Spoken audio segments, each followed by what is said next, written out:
جی السلام علیکم ورحمۃ اللہ وبرکاتہ۔ ہر طرح کی حمد و ثنا اللہ تعالیٰ کی ذات کے لیے، لا تعداد درود و سلام امام الانبیاء خطیب الانبیاء جناب محمد مصطفیٰ صلی اللہ علیہ وسلم کی ذات پر اور آپ کی یاد پر۔ محترم اسکالرس، آج پہلے 6-7 منٹ ہمارے پاس آج پرابلم تھی، اس وجہ سے وہ آپ کے ضائع ہوئے، تو آج ہم نے جلدی کلاس مکمل کرنی ہے۔ تو ابھی میں کچھ سیرت کے حوالے سے کویسچن ہیں، تاریخ کے حوالے سے کویسچن ہے، وہ آپ کے سامنے میں ذکر کروں گا، اور اس کے بعد ہم ساتھ میں تاریخ کا پورشن جو ہے وہ سٹیپ بائی سٹیپ انشاءاللہ تعالیٰ پڑھیں گے۔ یہاں پہ یہ 4 سے 5 لیکچر ہوں گے تاریخ پہ، اور اس 4 سے 5 لیکچروں میں ہم انشاءاللہ تعالیٰ 250 سے 300 MCQs الگ حل کریں گے۔ باقی سٹیپ بائی سٹیپ سبجیکٹیو اور آبجیکٹیو تیاری جو ہے وہ لیکچرر کی ہم انشاءاللہ تعالیٰ الگ کریں گے۔ تو آپ نے بڑی توجہ سے اس کو سننا ہے، بڑا اہم ٹاپک ہے، اور ہسٹری کے اندر سب سے زیادہ کویسچن آتے ہیں۔ تو ہمارے ایک نئے دوست ہیں، محترم اسکالر ہیں، اور خوشی کی بات ہے میرے میٹرک کے FA کے اسٹوڈنٹ ہیں، تو وہ بھی آج ہماری اس کلاس میں جوائن ہیں۔ تو اللہ تعالیٰ سے دعا ہے کہ اللہ تعالیٰ ان کو کامیاب فرمائے۔ انتہائی ٹیلنٹڈ بچہ ہے اور محنت کرنے والے ہیں، محمد علی افضا، اللہ پاک ان کو کامیاب فرمائے۔ جی تو ہم شروع کرتے ہیں سب سے پہلے کتب کے حوالے سے، اور پھر ہم بات کریں گے سیرت کے حوالے سے ابتدا کے ساتھ کہ کس طرح آگے اس کو لے کے ہم نے چلنا ہے۔ یہاں پہ ہم نے 2 سے 3 کتابیں بتا دی۔ الطبقات الکبریٰ ابن سعد کی ہے، تاریخ رسل والملوک ابن جریر طبری کی ہے۔ یہ کتاب لازمی یاد رکھیں، یہ بارہا لیکچرر کے ٹیسٹ کے اندر آ رہی ہے۔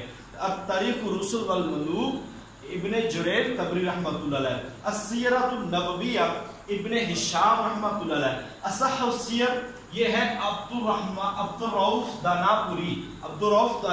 ان کتابوں کا ٹائٹل آپ نے یاد رکھنا ہے کیونکہ یہ لازمی آتے ہیں۔ البدایہ والنہایہ یہ مصنف ہے اماد الدین ابو الفدا ابن کثیر، اور آپ کو علم ہوگا کہ یہ حافظ ابن کثیر رحمۃ اللہ علیہ مفسر قرآن ہے، اور ان کی تفسیر القرآن العظیم کے نام سے بڑی مشہور و معروف ہے، اور تفسیر بالمعصور کی ایک اہم شکل ہے۔ الکامل فی التاریخ جو ہے ابن جریر ابن اسیر کی ہے، علامہ ابن اثیر جزری کی یہ کتاب ہے۔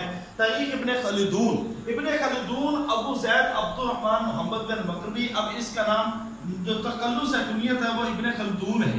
یہ ابن خلدون جو ہے یہ عمرانیات کے حوالے سے دیکھا جائے، سیاسیات کے حوالے سے دیکھا جائے، یا ایجوکیشن کے حوالے سے دیکھا جائے، تو ان کے نظریات جو ہیں کہ ہر دور میں اور ہر فیلڈ میں، ہر سبجیکٹ میں یہ مانے جانے والے ہوتے ہیں۔ تو علامہ ابن خلدون کے بارے میں 2015 اور 2017 میں جو ایک کویسچن آیا تھا وہ یہ تھا کہ علامہ ابن خلدون کی پیدائش کہاں سے ہے، تو یہ تیونس شہر سے ہے۔ علامہ ابن خلدون کی پیدائش کیا ہے؟ یہ تیونس شہر سے ہے۔ یہ 2 دفعہ سوال آ چکا ہے۔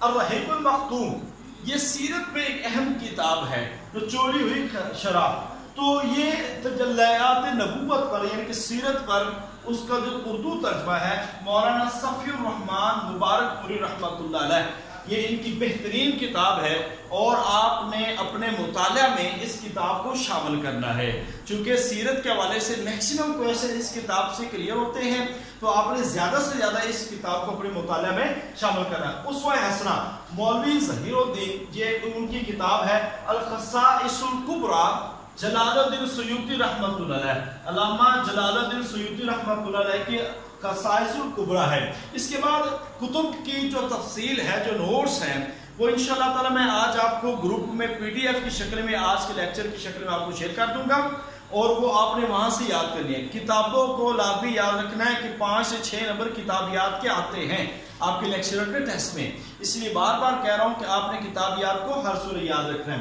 بعد میں ہم پڑھتے ہیں جی بغداد کو دار الخلافہ کس عباسی حکمران نے بنایا تھا، تو ابو جعفر منصور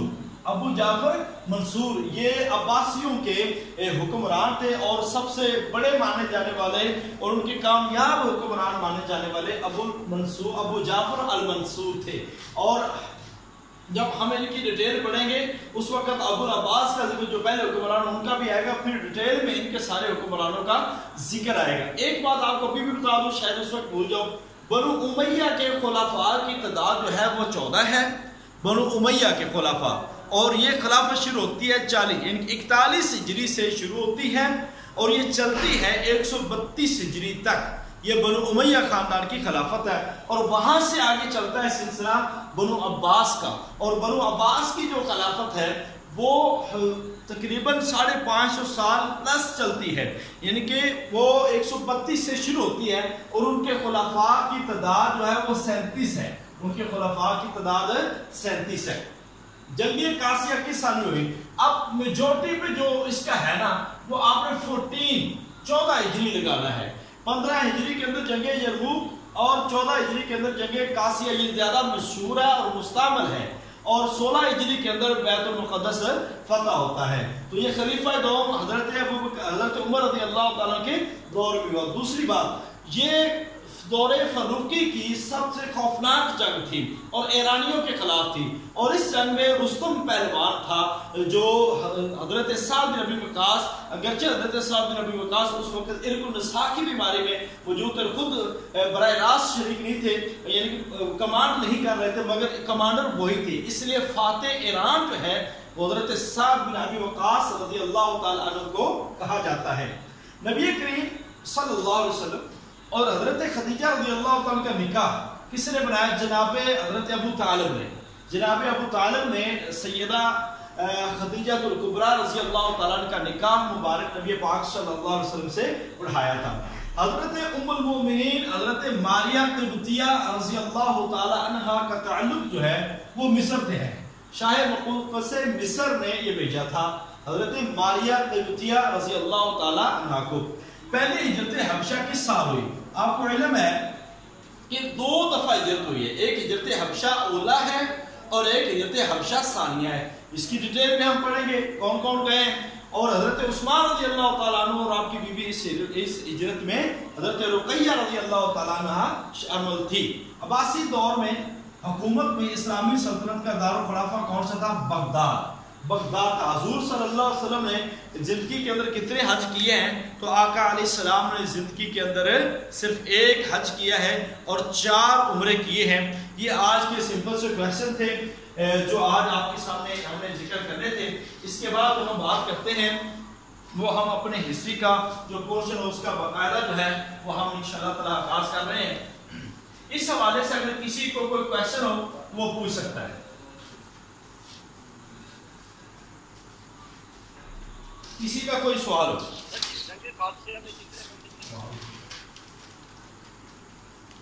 جی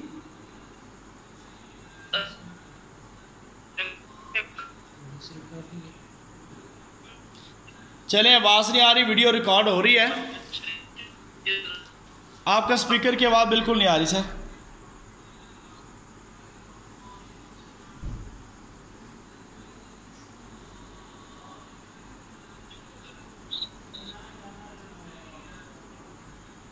چلیں ہم اپنی کلاس کنٹینیو کرتے ہیں۔